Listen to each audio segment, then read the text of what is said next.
Welcome to our Hong Kong Brief program. Today, we have some sizzling news about how two talented chefs are crafting their own spicy chili oil at home, emphasizing the importance of culinary traditions over trademarks. David Chang's recent trademark controversy sparked a discussion on the value of sharing flavors and methods, as chefs Ronald, Shao and ArChan showcase their unique twists on this beloved condiment. In the financial world, Hong Kong stocks are experiencing a bit of a roller coaster ride as traders weigh the implications of the Federal Reserve's recent actions.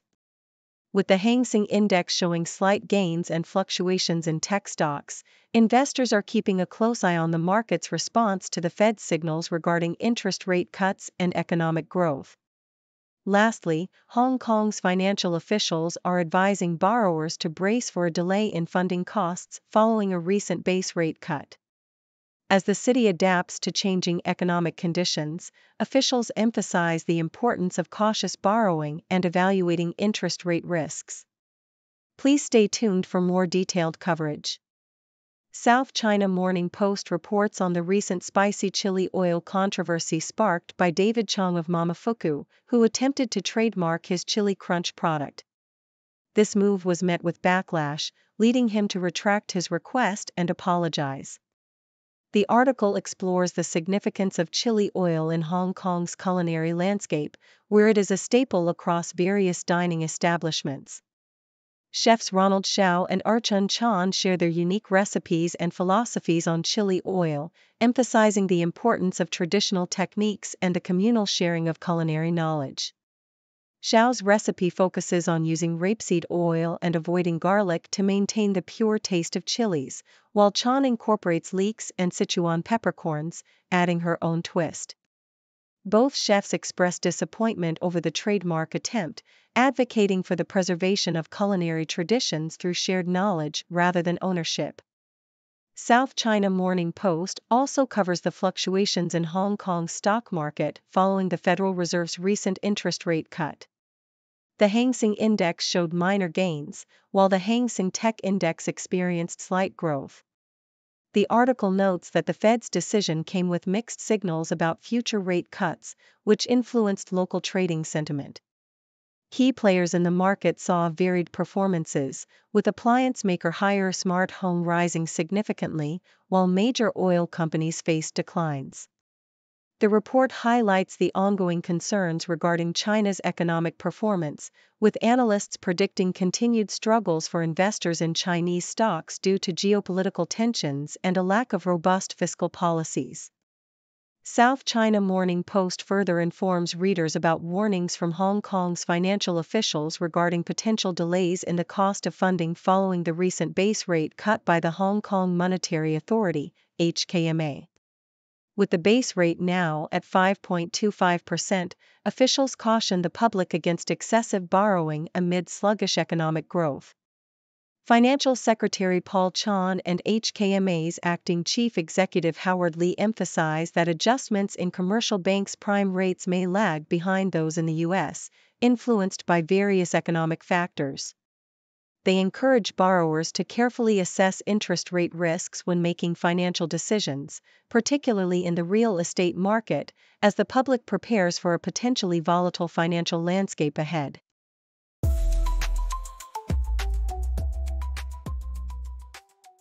South China Morning Post highlights the illustrious career of Maggie Cheung as she approaches her 60th birthday.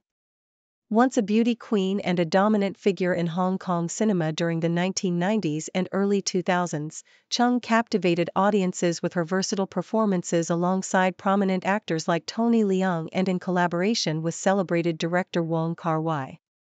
Despite her fame, Cheung has chosen to embrace a quieter life over the past decade, occasionally attending fashion events and ad campaigns while splitting her time between Hong Kong and Paris. Her journey from a Miss Hong Kong contestant in 1983 to an international film star is marked by numerous accolades, including multiple Hong Kong Film Awards and a Cannes Film Festival win, all while maintaining a low profile in recent years. In a dazzling showcase of horological artistry, South China Morning Post introduces the Richard Mille RM17-01 Tourbillon, a watch that embodies both technical mastery and exquisite jewelry craftsmanship. This timepiece features a diamond-set case that sparkles like sunlight on snow, highlighting the brand's expertise in working with precious stones. Each watch is a unique creation, with diamonds meticulously arranged to create a harmonious pattern. The RM17-01 Tourbillon is not just about beauty, it boasts a skeletonized dial that makes the Arabic numerals appear to float above the movement, showcasing the brand's innovative design. With a slim profile and advanced features like a fast-rotating barrel and torque-limiting crown, this watch exemplifies the perfect blend of aesthetic allure and mechanical ingenuity. Additionally, South China Morning Post explores Loro Piana's Icons line, a collection that marries functionality with timeless elegance. Rooted in a passion for high-quality materials and a lifestyle influenced by sports such as sailing and skiing, Loro Piana's designs have evolved to meet the demands of modern travelers. The Loro Piana Bomber, crafted from a revolutionary microfiber that combines waterproof qualities with cashmere softness, exemplifies this ethos. The Voyager overjacket and the white sole loafers further illustrate the brand's commitment to creating practical yet stylish pieces that transcend seasonal trends. These garments and accessories not only cater to the needs of active lifestyles but also embody the essence of quiet luxury, making them staples in the wardrobes of discerning individuals.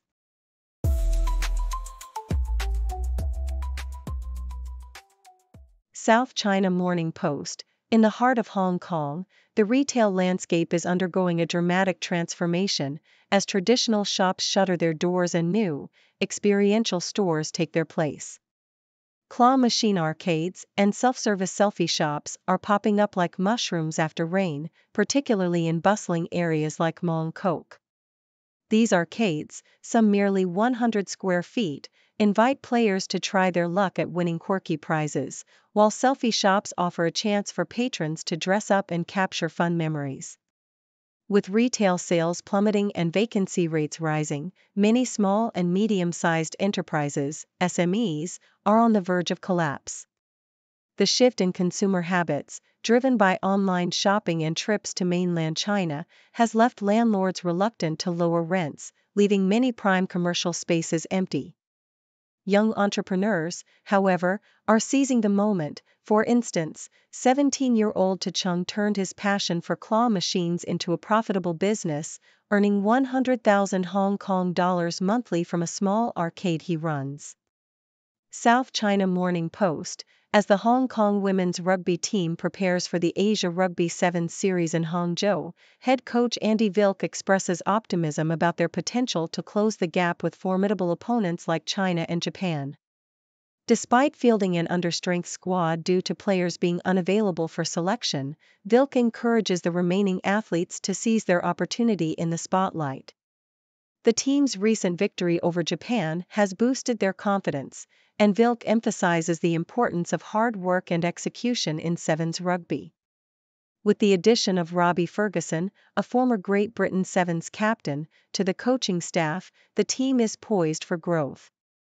Vilk highlights the need for depth in the squad, particularly as they face tough competition in the pool stage against Japan, Malaysia, and the UAE.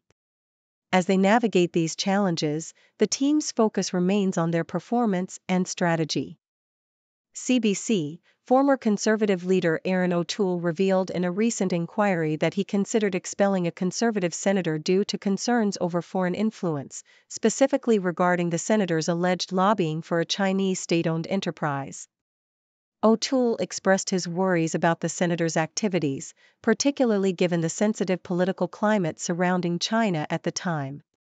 However, lacking access to intelligence services and fearing accusations of racism, he opted for a stern conversation with the senator instead of immediate expulsion.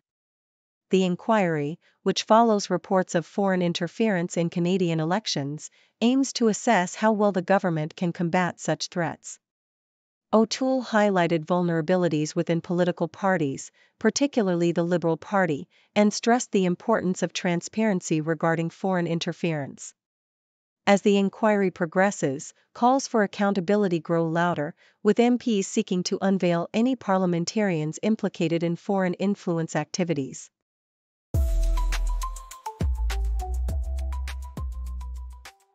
South China Morning Post highlights the vibrant cultural exchanges taking place in Hong Kong as diverse ethnic communities come together to create a sense of belonging.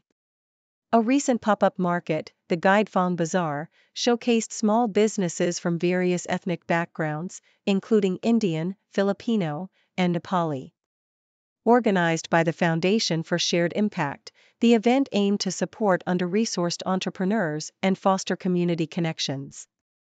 A week later, a group of South Asian girls performed songs in Cantonese, illustrating the efforts of organizations like Adoil Music to help ethnic minority children learn the language through music.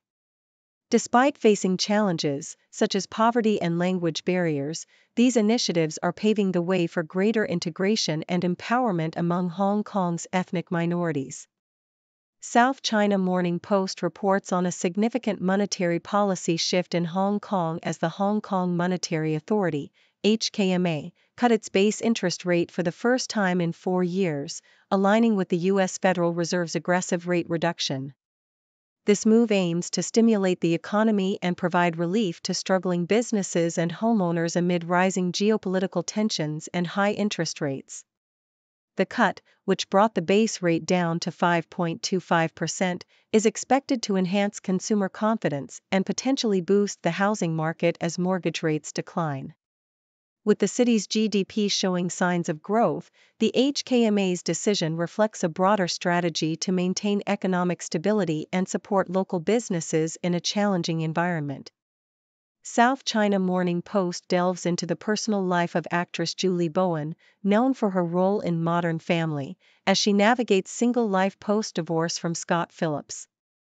Bowen, who shares 3 children with Phillips, emphasizes the importance of respectful co-parenting and maintaining a positive relationship for the sake of their family. Their split involved a significant division of assets, but both have expressed mutual respect and support for one another.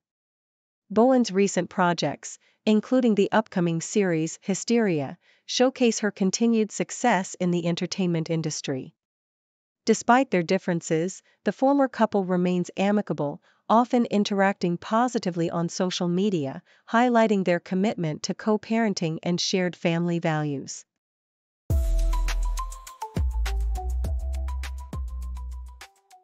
South China Morning Post reports on Felicia Collada, Britney Spears' former assistant, who played a significant role in the singer's life from her rise to fame in 1998.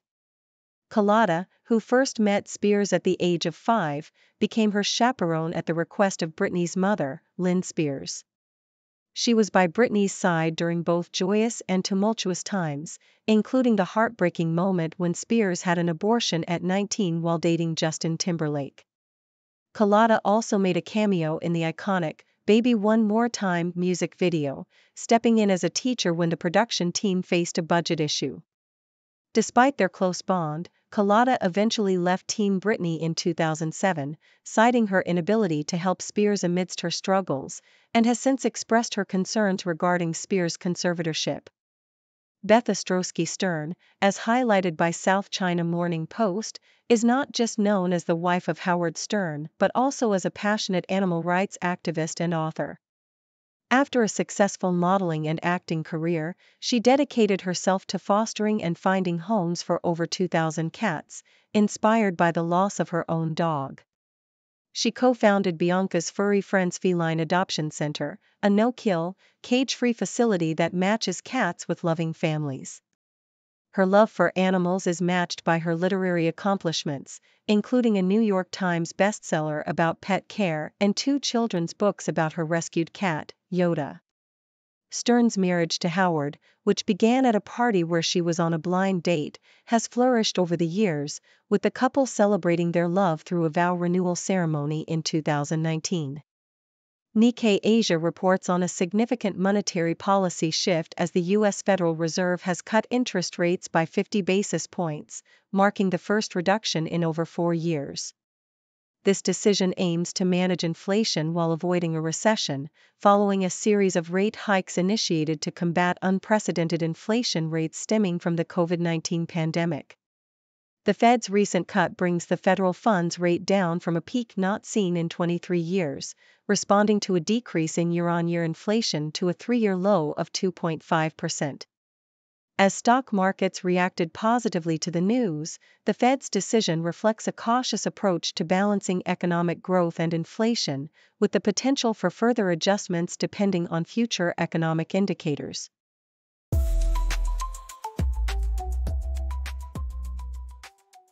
Thank you for tuning in. The content above showcases the latest briefing reports and analytical synopses, thoughtfully curated by the 6Do team. These insights stem from a wide array of reputable media outlets, think tanks, government sources, and specialized experts worldwide. We encourage you to explore these sources for a comprehensive perspective.